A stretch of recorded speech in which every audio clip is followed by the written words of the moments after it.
There's a received wisdom for over something like 100 years in the chef industry, in the cooking industry. And that received wisdom was that you seared meat in order to seal in the juices. And wherever you were, this was repeated. Sear the meat because it seals in the juices. Whether you were learning your craft at a culinary school, whether you're watching Jamie Oliver on TV, they would all say the same thing. This received wisdom was everywhere. Until a few years ago when a chap called David McGee ended up writing a book that looked at the scientific evidence for everything that we thought that we knew. And what he said in this book was that actually searing meat doesn't seal in juices. It's all wrong. There's no science behind it. If you study the weight of a piece of meat before and after, when you've cooked it, it lost a lot of weight. Liquid had left. He said what the searing actually does do is it adds flavour. And now you will find almost nobody talking about searing, meaning that you seal in juices. They understand that the purpose of searing is to add flavour. But how do you get it that a whole industry come to accept a fact and yet that it turns out to be completely incorrect? Now we're talking today about the purpose of business. And we've believed for many decades that we understand the purpose of business. And yet, we have the first few large businesses, the first few small businesses that are starting to challenge that received wisdom. You know what that received wisdom is. You've heard it referred to already today. You see Milton Friedman on the slide, who started an ideological viewpoint that says the business of business is business, that says that maximizing shareholder value, as you've already heard today, is the primary responsibility of business. Now, that's not a scientific statement like the searing of meat is. Nevertheless, it is a statement that holds itself to be self-evidently true. And others took his words further and said things like, where the interests of society and business are aligned, then the chief executive of a business had permission to do good things. But if the self-interest of society and business were not aligned, then the chief executive had no right to pursue societal benefit because he or she owed their duty only to shareholders. And that, for me, remains the prevailing view. That remains the searing meat equivalent in the world of business. Underpinning it is the assumption that business stands apart from society. Society's over here, it has its interests. Business is over here, has its interests. Only when the two come together can there be a meeting point. But this particular view has consequences. When you take that business stands alone, that it's all about the dollars, that it's all about the shareholder value, and it's not about the context, then we see consequences. We saw the consequences in the Philippines when the logging industry contributed year on year to positive GDP growth up until the point when its unsustainable basis meant that it collapsed. Just like the fishing industries in a number of places, particularly in Canada, the fishing industry was defended that the money talked until the fish were gone and the industry collapsed. And we saw it, of course, most recently with the financial crash, where the money believed that it had abolished the laws of gravity, that it had its own logic, and we found, of course, that that wasn't true. The fact is that context is everything. And the drive for businesses to rediscover a new purpose for business, other than simply maximizing shareholder value, is because business does not exist outside of a context. It is an integral part of it. And what is that context? First and foremost, that context is a healthy environment, because that is the super system that we are all a part of. If the environment fails, we will struggle to make a profit. Indeed, we probably won't care. And then within the natural environment, we have broader society, because, of course, businesses do not stand apart from society. We are a part of society. If your business interests are not aligned with society, then you have a problem.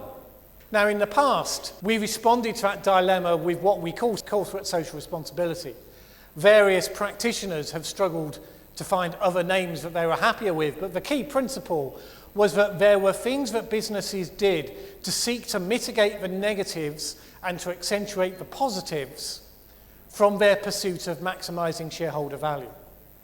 So the goal remained the same, but you tried to deal with consequences. You became aware of consequences.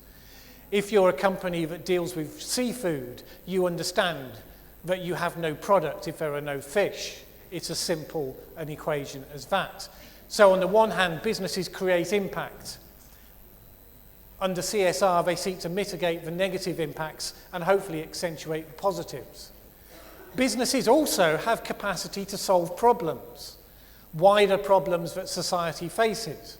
And so where they can afford to do so, where it's in line with their business interests, they can bring things to the table. They can help solve problems. They can create innovation. But that is much less powerful if it's a sideshow. We know that businesses do best in a healthy environment as part of a healthy society. It is entirely enlightened self-interest for businesses to define their purpose as making money by contributing to the health of that context that they find themselves in. You can ask yourself, what's the purpose of business? Rather, you should be asking, what is the purpose of your business? Because it's something that you define for yourself within the parameters that you have. And it then makes a difference to the kind of business you are, the kind of choices you make, and the kind of dilemmas you face. Let me give you an example. This is a picture of the London Underground. How many of you have been on the London Underground? Now, a few years ago, there was a problem on the London Underground, which is that people would try to get on to busy trains like the one you see on the slide, and the doors would close on people before they managed to get on the train. Why did that happen? It happened because the company was trying to manage itself well, and it was being incentivized to make sure that trains ran on time. Because after all, it's a good thing if trains run on time, isn't it? We all hate it when the trains are late. So the drivers were incentivized to run the trains on time. They weren't incentivized to make sure the passengers were on the train before they left the station. So they shut the doors at a time when it would mean that they would be able to stay on time. And lots of people were left on the platform. Arguably, that is a company whose absence of purpose, whose following of processes that are sort of intended to do the right thing but haven't really been connected to impact, means that they end up doing something that hurts people rather than helps them. Contrast that with the story that I'm sure you will have heard from one company that does stand out as a purpose-led business, Southwest Airlines, whose stated purpose is to connect people with the things that they care about, and also has a values base where they look after their people first and foremost. And there's a story about the passenger, the woman whose plane was pulled back to the gate having just been about to take off. And she was pulled off the plane and she assumed that something had gone wrong, that maybe she hadn't paid for her ticket correctly or something. And she was taken into the next room and she was informed that her son was lying in a hospital in a coma. And without being asked to, the company had pulled her off the flight that she was going to. They had booked her on a flight to Houston where her son was. They'd arranged accommodation. They'd made a sandwich for her to have with her once she'd left the flight. They just did that because their purpose as a business to connect people to the things they care about, it was obvious to them that as soon as they heard that one of their passengers had this going on, they needed to go the extra mile. And this was for people on the ground who made these decisions. Because where you have a company that knows its purpose, the people who work at all levels of the business know what they're meant to do when they're faced with that sort of dilemma. They don't need to wait for the chief executive to tell them. So we've seen a number of businesses now that have stepped forward to say we are not just about maximizing profit, actually. We are here to do something. NovoNordisk, that says that its goal is to defeat diabetes. Will it put itself out of business if it achieves that goal? No, probably not. It will address a new goal, but it knows what it's here for. It's not selling drugs to simply ameliorate symptoms and to make a profit. It's not price gouging in the way that we've seen some of the less responsible pharmaceutical companies do, particularly in the US. It's not about maximizing the dollars in that way. It's about solving a universal problem that is facing humanity. Patagonia has a three-part statement. Arguably, the last part is the purpose statement: to use business to inspire and implement solutions to the environmental crisis. The way they go about their business, the way they market their business, is all in line with that purpose. Because when we come to what is the purpose of business, and when you get people standing here and saying it's all about maximizing shareholder returns, you've got to remember this isn't science. Even when it's science, we can get it wrong, like searing meat. But this is all invented. What is the purpose of business? It's what we as a society decide that it should be. And I don't know if you're familiar with this. This is a puzzle that you probably got shown as a child, where the challenge is to join up all of the dots using just 4 lines where the pen never leaves the paper. And if you see this puzzle for the first time, you sit there and you puzzle out, trying to work out how you can do these. And it's impossible, of course, so long as you do what all of us instinctively try to do, which is to join up the dots while staying within the square. It's impossible to do if you do that. Of course, the solution to the problem is you don't stay within the square. You go outside the square. There are empty spaces calling for lines. For some reason, we draw a box from what we see, and we imagine that's a constraint. We now have a constraint, which is that we have to maximize shareholder profit. It's all invented. We know that business has to be profitable to survive. We want sustainable, successful businesses. Getting a fair return by adding value to society is a business that many people are deciding that they want to be in. And it's not as though doing the right thing doesn't work in terms of creating a successful business. Purposeful brands, according to research 2 years ago, got 46% higher share of customer spending, what they referred to as consumer wallet. It outperformed the stock market by 133%. And purposeful brands are known to attract and retain staff better, especially, as we've already heard, amongst the millennials. But you know, that could change. For millennials, the next generation that follows millennials, maybe they won't feel the same.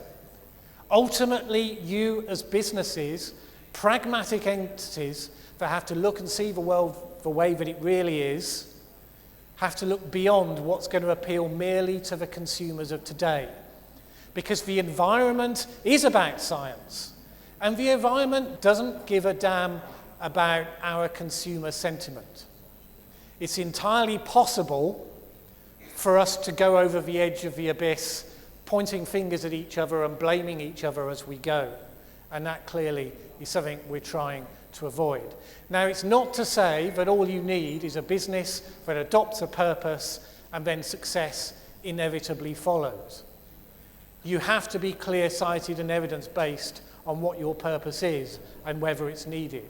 You have to be able to have clarity through all the levels of your business. By and large, research that looked at does purpose make a difference to the success of business found that it did, but only if that purpose was driven through all levels of a business, particularly the middle management layer. If the middle management understand the clarity of purpose and are signed up to it, then it makes a difference to how well you perform in the stock market and beyond. And also generally skill in execution. If you run disastrous marketing campaigns, your purpose won't help you. If you treat your people incompetently and they leave you, then the fact that you have a wonderful purpose won't stop them. Final thought is this. We have seen empires decline in the history of our planet. We have seen great empires rise up, appear to be completely beyond question, powerful, unmovable, unshakable, and then gradually they rot and they disappear. This one is from Venice, the great trading empire that it was, declined. Why did it decline? It declined when it stopped paying attention to what was changing in the world around it, when it became too comfortable that the reality it knew was the only possible reality. And while it did that, new realities, new trade routes, new powers were forming around them, and they declined and they fell. The world is changing. The world is changing very quickly. The businesses of tomorrow will be the ones that understand that the business model needs to change in a way that is fit for purpose with that new reality. And a lot of those who appear right now to be unmovable, unshakable, unquestionable, powerful, they have every opportunity to go the way of the empires of yesterday. And it is an opportunity. When these empires fall, there is an opportunity for others to succeed in their wake. And that's the opportunity that you have to consider for yourselves from this point. Thank you.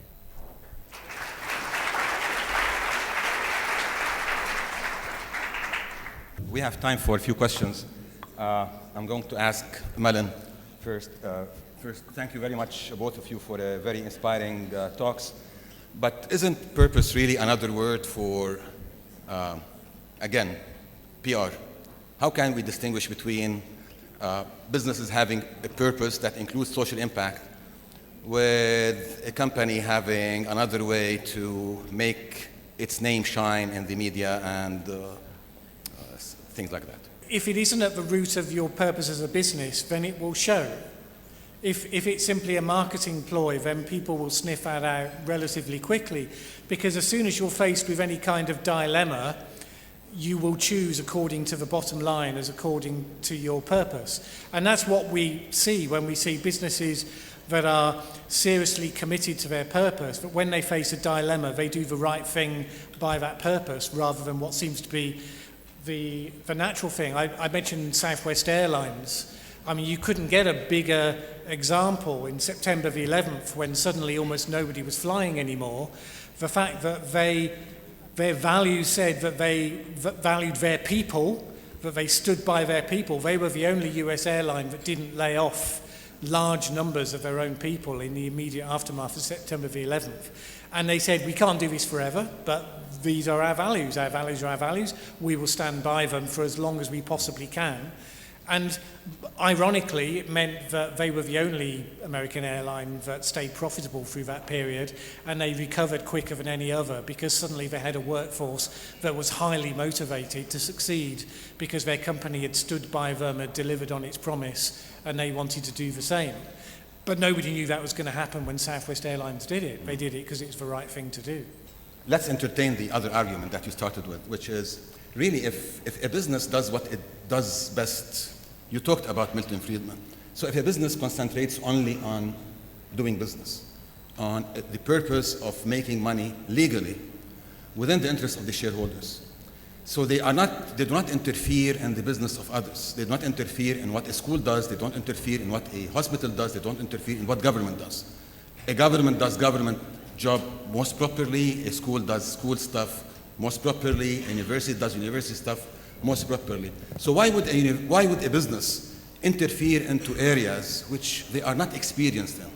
They are not really the most legitimized party to be involved in. So I think this is more of a question about corporate social responsibility generally than it is about purpose in business, because where you get a purpose-led business, they're going to focus on something that they can do excellently well that will have a social impact as well. But let's just take the question on the way that you framed it. Businesses only have a role to play where they bring something to the table above and beyond what the other actors have. What they don't have is democratic legitimacy. What they don't have is overall experience on the ground that social workers might have and so on. What they do have is they do understand how to manage change. better probably than most other institutions. They do understand innovation. They do bring resources to the table. There are places where those things have something to offer. They make a contribution. It isn't about them taking over. It isn't about them thinking they have all the answers and all of these other agencies know nothing. It's been about businesses bringing to the table what they can bring in order to do what they can do better and make a contribution. But generally, in the sort of examples you're talking about, that's in partnership with others. So it isn't about interfering, it's about becoming a partner.